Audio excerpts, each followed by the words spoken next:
I've asked Rob, the chairman of the Cuyahoga County Republican Party, to speak with us today because it's not only important for our elected officials to hear from us, but I think our community leaders, who generally have more access to our elected officials than any one of us at any given time, really need to know how we feel. I do want to let you know that we made 2 calls to the Democrat Party and also invited them to participate. We did not receive calls back, but it's important, since the video will be available for others to see, that it's clear that we did reach out to both sides of the aisle to include participation. Rob, please come forward. Thank you, Beth. Sure. Well, thank you, everyone. What a great, enthusiastic crowd you are, and I have been enjoying already being here with you. And we all heard earlier from Claire Lopez, Clevelander. Great to have her here from the Center for Security Policy. Let's please give our keynote speaker another hand. Claire, thank you.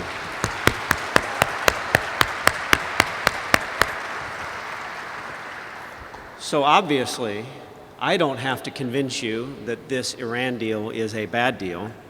I could hardly do anywhere near as thorough an evisceration of this agreement, of the deal, than she has already done.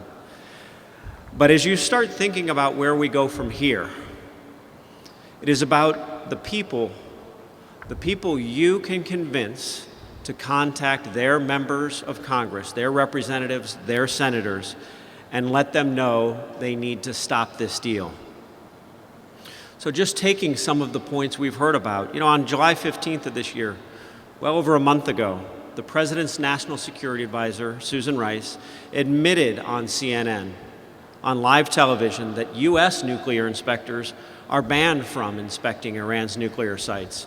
Her quote, "No Americans will be part of the IAEA inspection teams." No Americans part of those inspections. Now, we all know that lifting the UN sanctions will boost Iran's economy. Some say by $150 billion in revenue or more.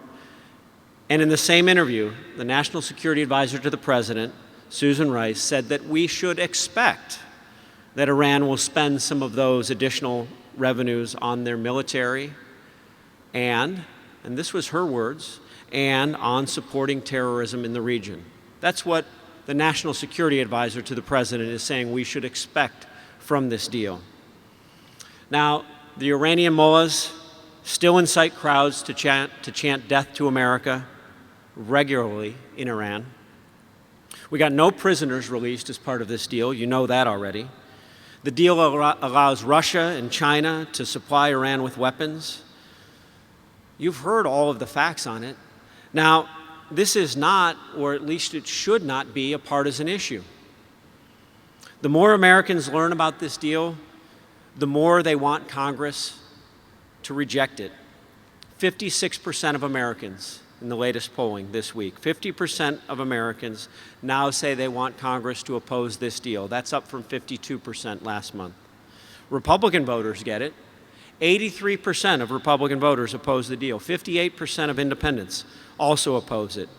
Our representatives, David Joyce, Jim Renacci, our Senator, Rob Portman, are all on record as opposing this deal and prepared to vote against it.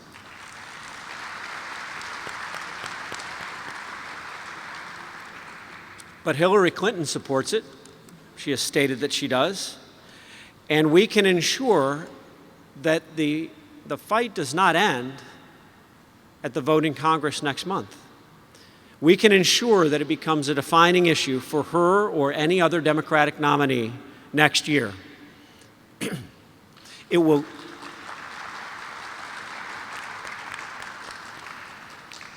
clearly be an issue at the Republican primary debate next month. The next Republican primary debate will be held on September 16th, right in the middle of when Congress will be voting on this. And we welcome this will be a defining issue in the coming presidential election.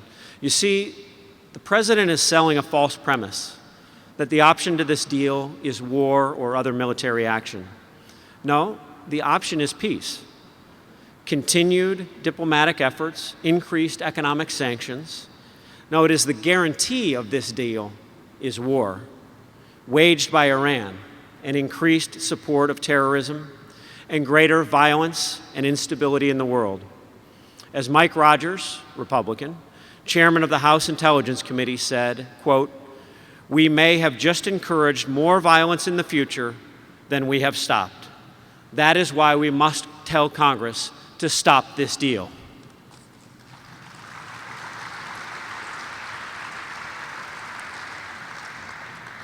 Let me conclude by mentioning the 3 American heroes in France who stopped a terrorist attack on a high-speed train.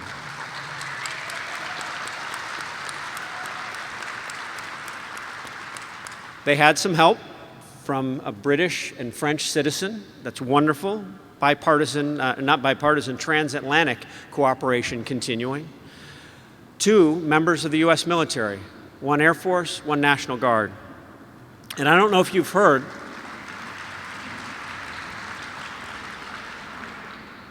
the reason I invoke their name, twofold. One is that terrorist there, intent on spreading terror, the type of terror that Iran will support more fully with the $150 billion in increased revenues they will receive, but also in part because of what they said today. What these American heroes have said, and I ask you to take these words as you leave from this place today, and I quote, "People must act or die." Thank you.